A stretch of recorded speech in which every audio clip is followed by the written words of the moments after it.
Saúdo os irmãos com a paz do Senhor e desejo um bom dia, uma boa tarde, uma boa noite para meus amigos.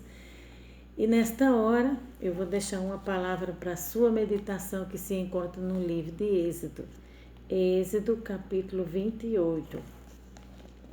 E tem como título essa palavra: Deus escolhe Arão e seus filhos para sacerdote.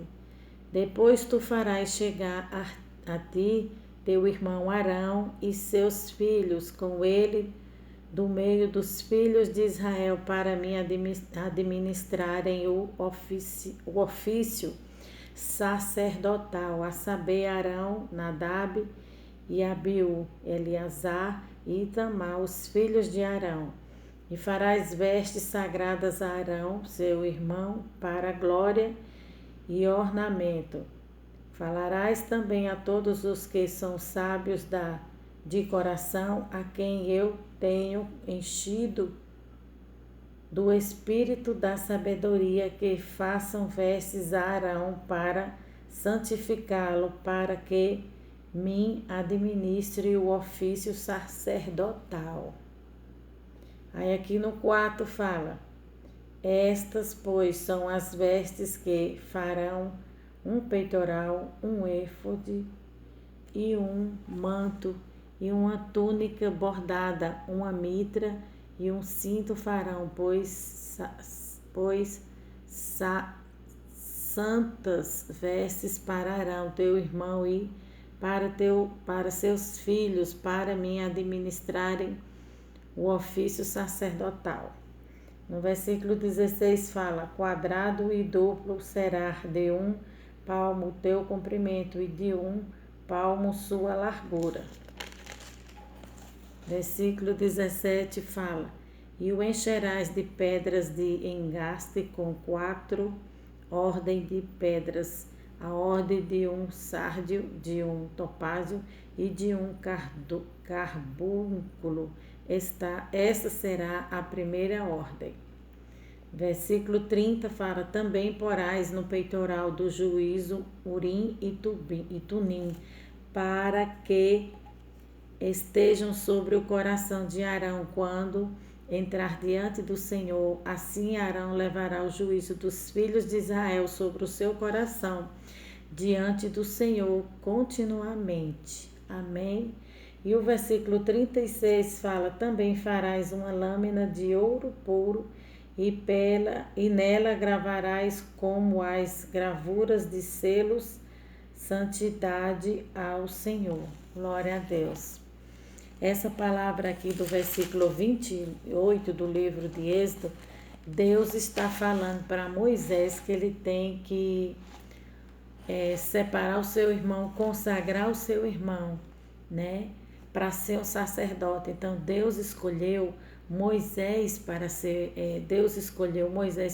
um sacerdote, e também Deus escolheu Arão, irmão de Moisés, para também ser um sacerdote, né? Ontem nós falamos, no vídeo anterior a esse, nós falamos sobre a lei, né? E nós falamos sobre os levitas, né? Qual era o propósito, qual era o chamado que eles tinham na casa do Senhor. E falamos da lei, que a lei é boa, que a lei direciona o homem, né, para o caminho certo, os caminhos do Senhor. Porém, nós estamos na graça, né, atualmente. Por causa do sacrifício de Jesus, nós estamos na graça. E hoje nós vamos falar das vestes de um sacerdote e qual o significado dessas vestes, né? Qual o significado da veste de um sacerdote do Senhor, né? Aí aqui fala: depois tu farás teu irmão Arão e seus filhos com ele do maior dos filhos de Israel para me administrarem o ódio ao sacerdotal, a saber, Arão e seus filhos, Nadab, Abiú, Eleazar e Itamar. E farás vestes santas a Arão teu irmão, para a glória e ornamento. Essa ordem aqui veio do alto, veio de Deus. Deus estava falando com Moisés, ele desceu do monte, né? E Deus deu a ordem a Moisés que ele ungisse o seu irmão para ser sacerdote e preparasse as vestes, né? Essas vestes só podiam ser usadas quem era sacerdote, né? Aí aqui nós vamos ver o significado de cada peça dessas vestes, que aponta para Cristo, né? Aí aqui fala: e farás também a todos os que são sábios de coração, a quem eu tenha enchido do espírito de sabedoria, que façam vestes a Arão para santificá-lo, para que em mim administre o ofício sacerdotal. Então Deus capacitou esses homens, né, para que fizessem as vestes, né, dos sacerdotes, encheu de sabedoria, porque tudo tinha que ser feito conforme Deus estava mandando. Então Deus capacitou esses homens, que a Bíblia fala, e encheu esses homens de sabedoria, que eram os costureiros da época, para que fizessem as roupas do sacerdote como Deus havia falado, as vestes sacerdotais. O porquê de vestes diferenciadas. Aí é que fala: Almeida, revista e corrigida, atualizada para a glória e ornamento, né? As vestes do sacerdote servia para diferenciar, né, no meio do povo, né? Eles eram diferentes, para que as pessoas soubessem que ele era uma autoridade, que ele era diferente. Então, as vestes mostravam que ele era uma pessoa de autoridade, uma pessoa da parte do Senhor. Aí aqui. Já a versão na nova tradução da linguagem de hoje, ele está falando das Bíblias atualizadas, né? Fala a fim de darem a ele a dignidade e a beleza, né? Então a veste, ela fala muito de quem você é, né? Se você passa uma informação errada, como eu falei, quando você veste vestes escandalosas, vestes que mostram o seu corpo, passa sensualidade e você desperta no outro o desejo de cobiça, o desejo de pecar. Então, as vestes, ela passavam uma informação tanto positiva como negativa. Passavam uma informação boa como uma informação mal. E também essas vestes mostravam que ele era um homem de Deus, que ele exercia uma autoridade. As vestes, né? Então, aqui fala: na nova versão internacional, para lhe conferirem dignidade e honra, as vestes dava a ele destaque e reconhecimento como aquele que tinha ofício de ser o intermediador entre o povo de Deus, entre Israel e o Senhor. Então, o sacerdote, ele recebia do povo, né, e transmitia para Deus. Então ele tinha que estar preparado, ele tinha que ter uma santificação, tinha que ter todo um preparo, né, para ele entrar na presença do Senhor. Ele entrava anualmente, de ano em ano, o sacerdote entrava na presença do Senhor, que hoje em dia esse sacerdote representa o pastor. O pastor na casa do Senhor, ele é a autoridade máxima, né? Abaixo de Deus, o pastor é uma autoridade máxima e é constituído por Deus e é bíblico, né? Pastor é bíblico, como sacerdote também é bíblico, só que aqui a gente está falando do tempo da lei, né? E nos tempos hoje em dia se usa não sacerdote, mas se usa pastor, pastorear. Aí que fala: os sacerdotes normais tinham 4 peças de roupa, calções, né, que vinham da cintura até o joelho, tinham a túnica, que era como se fosse uma roupa, uma comparação que eu vou fazer, era como se fosse uma camisola bem grande, né, bem grande, branca. Tem a túnica e tinha o cinto, né, que eles colocavam para amarrar a roupa, né, cinto e a mitra, né. Então eles tinham 4 peças, né. A mitra, e aqui nós vamos ver direitinho o significado e o que é que a Bíblia fala a respeito dessas peças, né? Êxodo 28, 40 e 42 fala: para os filhos de Arão faça túnicas, cintos e mitras, a fim de lhe darem dignidade e beleza, né? Versículo 41 do livro daqui de Êxodo O comentarista está falando: com essas roupas vistas, seu irmão Arão e os filhos dele depois consagra e dedica-os, derramando o azeite na cabeça deles para que me sirvam como sacerdotes. Faça calções de linho para cobrir a nudez deles, calções que vão da cintura até as coxas, né? Como eu falei. Essa era a parte de baixo, né? Do sacerdote. E o sumo sacerdote, ele tinha mais algumas peças a mais que eles usavam. Aí aqui fala, linho fino, branco, representava a pureza e a justiça para o povo, né? O linho fino, né, que os sacerdotes usavam nas peças das roupas, né, significa pureza e justiça, né? Pureza e justiça. Levítico 16:4. Antes de entrar, Arão tomara um banho e vestia as roupas de sacerdote, todas as feitas de linho, os calções, as túnicas e os cintos, e na sua cabeça ele colocava a mitra, também feita de linho. Era como se fosse um chapéu, essa mitra que eles colocavam na cabeça, era como se fosse um chapéu de chefe de cozinha, né? Eles colocam assim. A gente faz assim uma comparação para que os irmãos entendam melhor, o pessoal entenda melhor. Então, era como se fosse um chapéu bem grande de chefe de cozinha, né? Essa mitra. Aí aqui fala, os filhos de Arão se vestiam dessa forma. Essa era a primeira parte da roupa do sumo sacerdote.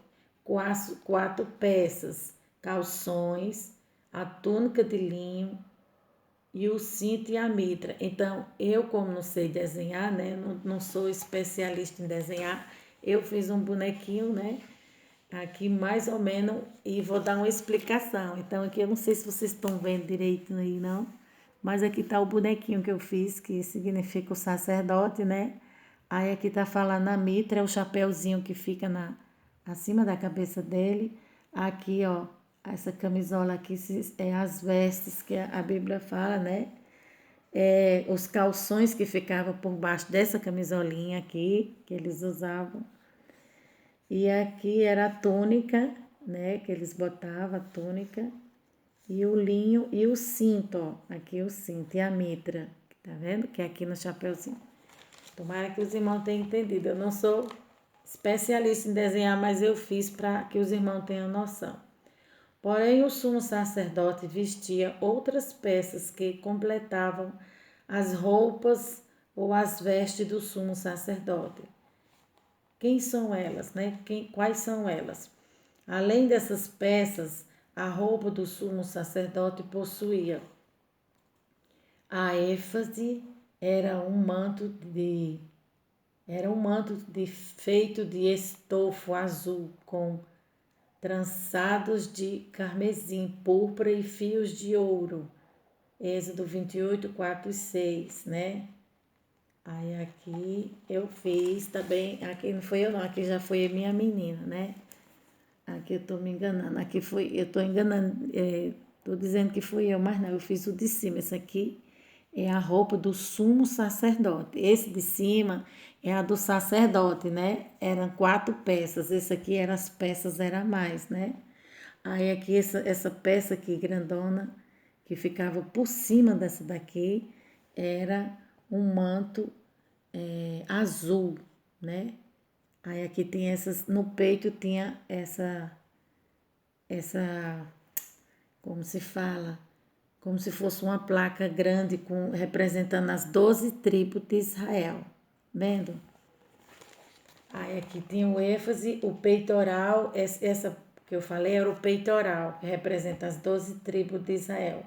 E a placa de Midra. Essas 3 partes eram a mais,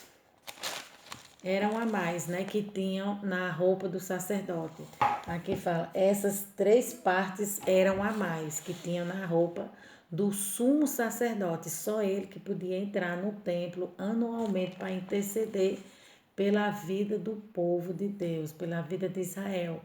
que hoje essa intercessão, quem faz esse papel é o Espírito Santo de Deus. Quando a gente ora a Deus e pede, quem faz essa intercessão não é mais o homem, né? Porque isso era no tempo da lei. Quem faz essa intercessão por nós, pela nossa vida, é o Espírito Santo de Deus. Ele é quem intercede com gemidos inexprimíveis. O estofa azul mostrava que o sacerdote, que ele era escolhido do céu, né? A parte azul da roupa do sumo sacerdote falara que ele era um escolhido do céu, ele veio de Deus, o que representava cada peça, né? A parte azul que ficava por cima daquela camisolona, cada parte da roupa do sacerdote tinha um significado. A parte azul simbolizava que ele era escolhido do céu, ele vinha de Deus, né? Deus que havia escolhido ele para estar na frente do povo de Deus, assim como o sacerdote. Assim como o sacerdote da época era Arão e Moisés, né?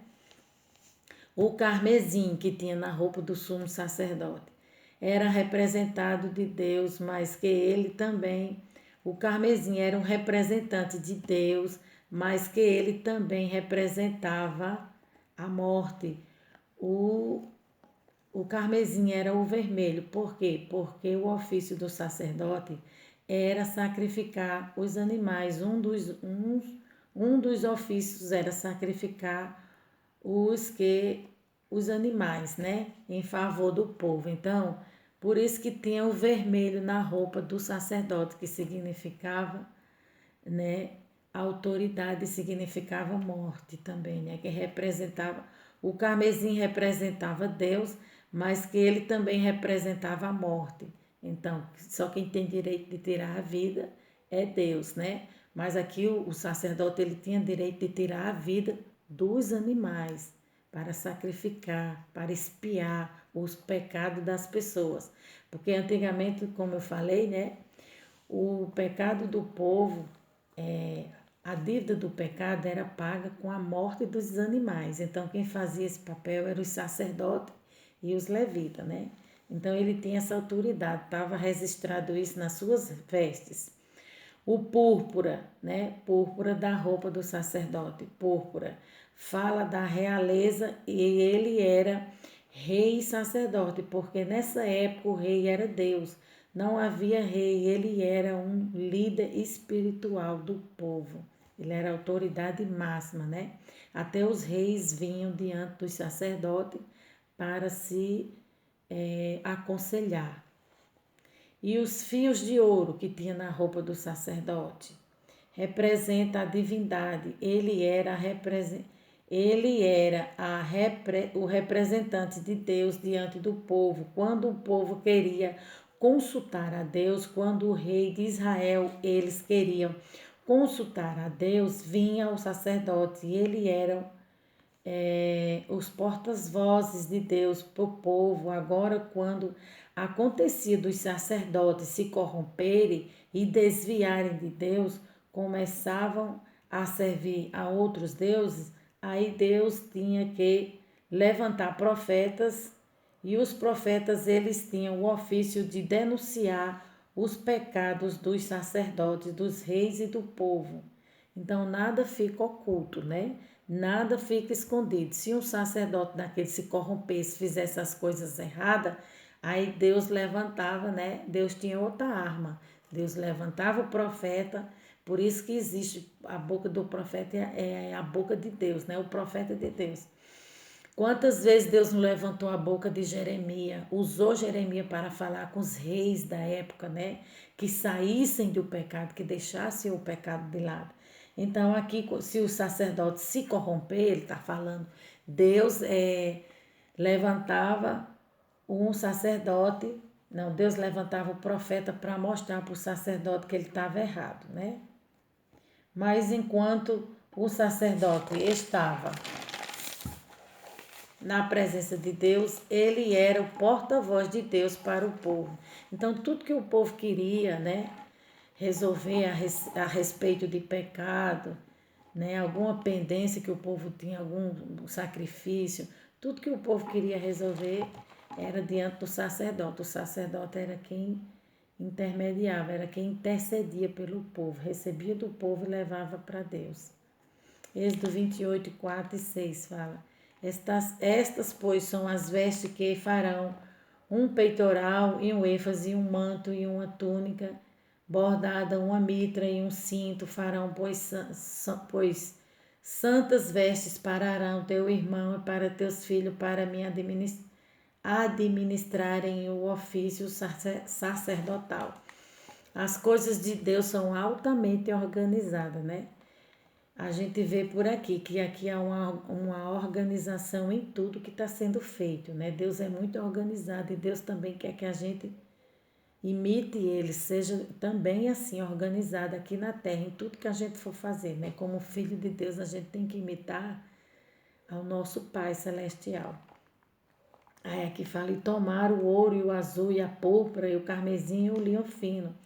E farão o éfode de ouro e de azul e de púrpura e de carmesim e de linho fino, torcido de obra da esmeralda.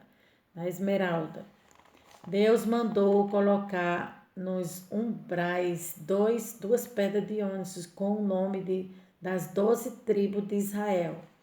Então, aqui Deus mandou colocar nos ombreiros duas pedras de ônix. Então, em cada ombro aqui, ó, da roupa do sumo sacerdote tinha duas pedras aqui de ônix, com o nome das 12 tribos de Israel. 6 tribos de cada lado. Aliás, essas 12 tribos de Israel era aqui, ó, no peitoral, as 12 tribos aqui, ó. Tinha 12 pedras que significavam as 12 tribos de Israel. 6 tribos de cada lado. Êxodo 28, 9 e 12. Essa pedra era pesada, simbolizando o peso que levam a Deus a ser representante do povo, né? Essa mesma responsabilidade aponta para Cristo de levar e ser o representante do povo de Deus, né? Aqui está falando que essas pedras que pesavam no ombro do sacerdote significava responsabilidade. Eles tinham o sumo sacerdote, ele tinha muita responsabilidade diante de Deus, né? E diante do povo, ele tinha que andar certo e fazer as coisas certas, porque ali ele tinha que dar um bom testemunho, porque ele era um líder espiritual. Todos o respeitavam, né? Então ele tinha uma responsabilidade, ele tinha uma carga pesada, ele tinha algo para ser feito e ele tinha que executar com perfeição, com sinceridade. Ele tinha que dar o seu melhor, né? Porque nós somos falhos. Mas quando Deus ele coloca alguma responsabilidade, algo para a gente fazer, algo para a gente se responsabilizar, é porque a gente tem condição de fazer, né? Isaías 9,6 diz: assim porque o menino nos nasceu e o filho se nos deu, e o primogênito está nos seus ombros. Aqui está falando de Jesus, que Jesus ele levava sobre os seus ombros, né? Uma responsabilidade muito grande, né? Que foi a cruz do Calvário, que ele pagou um alto preço, né? E só ele poderia fazer esse sacrifício, mais ninguém, nenhum anjo ia conseguir fazer esse sacrifício com tanta perfeição como o Senhor Jesus fez, né? Aí aqui fala: na orla do êfase azul, Deus mandou colocar campainhas de ouro e romãs para que, quando o sacerdote caminhasse, as campainhas tocassem. Êxodo 28, 33, 35. Então, na ponta do vestido, vamos falar assim, na ponta do vestido do sacerdote tinha uma campainha e tinha uma romã, uma campainha e uma romã. Por quê? Porque eles entravam dentro do templo para fazer o sacrifício, né? Para falar com Deus, para fazer a expiação em prol do povo. E se não tocasse mais aquela campainha, que quando ele andava, a campainha tocava. Então o povo, né, segundo os estudiosos, tinha noção, ali tinha entendimento que ele havia morrido por causa de que ele tinha algum pecado, por causa do pecado. Se o sacerdote entrasse no lugar santíssimo para falar com Deus e tivesse pecado, ele morria e ali ninguém poderia entrar, né? A não ser ele. Então o pessoal amarrava uma corda, segundo os estudiosos, na cintura dele para puxar ele de lá de dentro para fora, para tirar ele de lá, né? Por isso que ele tinha esse sininho na ponta dos seus vestidos. Em volta de toda a barra, coloque aplicações em forma de romãs feitos de fio de lã azul, púrpura e de carmesim. Entre uma romã e outra, ponha sininhos de ouro. Arão deverá usar esse éfode quando estiver servindo como sacerdote. Isso aqui é Deus dando uma ordem, né? Tanto quanto ele estiver na minha presença no lugar santo, quando sair dele. Nestas ocasiões, o som dos sininhos será ouvido e Arão não será morto. Então, é igual eu falei, as pessoas tinham noção que o sumo sacerdote estava vivo quando ele entrava no lugar santo dos santos, por causa desses sininhos que balançavam, né? Se parassem de mexer, as pessoas deduziam que ele estava morto. Aí eles puxavam com aquela corda o sacerdote para fora, porque ali ninguém poderia entrar, a não ser ele, né? Só ele poderia entrar. Só ele tinha essa autoridade para entrar no lugar santo dos santos, porque ali representava o próprio Deus. E para entrar ali, a pessoa tinha que estar em santidade, tinha uma preparação. E ele só entrava de ano em ano, anualmente, para interceder pelo povo. Então, quando ele ia fazer o Yom Kippur, que ia sacrificar, era uma vez por ano, em favor de todo o povo em Israel, igual eu falei, né? Ele vestia essas vestes sacerdotais e quando ele entrava lá no lugar santo, lá no Santo dos Santos, onde estava a Arca da Aliança, ele se movimentava, pois se ele estivesse em pecado no lugar santíssimo, aonde estava a Arca da Aliança, ele era morto. Isso aconteceu com os filhos de Arão, os dois filhos mais velhos, Obed e Abiú, levaram fogo estranho, né? Aí eles morreram na hora, né? Para dentro do santuário e eles foram mortos, né? Então, tinha que ter reverência. Eles entraram no lugar santo dos santos em pecado, aí eles morreram na hora, foram fulminados. A pessoa era fulminada na hora, porque era o próprio Deus que estava ali. Então, a pessoa tinha que estar em santidade diante do Senhor, cumprindo a lei do Senhor, que Ele deixou aqui nesse tempo, para que as pessoas andassem nele, né? Andassem nela, nessa lei, e não fossem para o inferno. Os estudiosos dizem que amarravam a corda nos sacerdotes, pois se moviam e o povo puxava ele por uma corda, igual eu falei. Agora nós vamos falar sobre o peitoral, que era as pedras que tinha aqui no peito da roupa, das vestes dos sacerdotes. O peitoral de pedras preciosas com 12 joias fixadas e com o nome das 12 tribos, né? Das 12 tribos, gravada uma em cada pedra. Aqui tinha o nome das tribos também, tá? Que eu errei lá atrás, eu errei, falei que era aqui. Tanto aqui como aqui, que eu falei lá atrás, no começo desse estudo. Aqui tinha o nome das tribos, nos umbrais, aqui também e aqui na frente. Então aqui fala, o nome dessas 12 tribos era Rubem, que eram os 12 filhos de Jacó, são as 12 tribos do Senhor. Rubem, Simão, Levi, Zacá, Zebulon, Dan, Naphtali, Aser, Gade, Efraim, Manassés e Benjamim. Então, aqui no peitoral da roupa do sumo sacerdote, tinha 12 pedras preciosas, que significava o nome, cada uma dessas pedras significava os nomes das 12 tribos de Israel. Aí tinha o nome de cada um deles nessa pedra escrita. Rubem, Simão, estava tudo escrito nas pedras, tinha o nome de cada um. Aqui fala, faça um peitoral que o grande sacerdote ou o sumo sacerdote usava para descobrir a vontade de Deus, como no monte sacerdotal. O peitoral também será feito de fios de lã azul puro e carmesim de linho fino, enfeitado com bordados. O peitoral será quadrado e dobrado em dois. Terá um pano de comprimento, um palmo de comprimento por um palmo de largura. Coloque neles quatro carreiras de pedras preciosas. Então ele era quadrado e havia as carreiras de pedra preciosa, né? Essas eram as pedras que compunham o peitoral: rubi, que tinha topázio, granada, esmeralda, safira, diamante, turquesa, ágata, anestita, berilo, ônix e jaspe, né? Cada uma mais preciosa. Então, essas pedras preciosas também simbolizam a minha vida e a tua vida diante de Deus.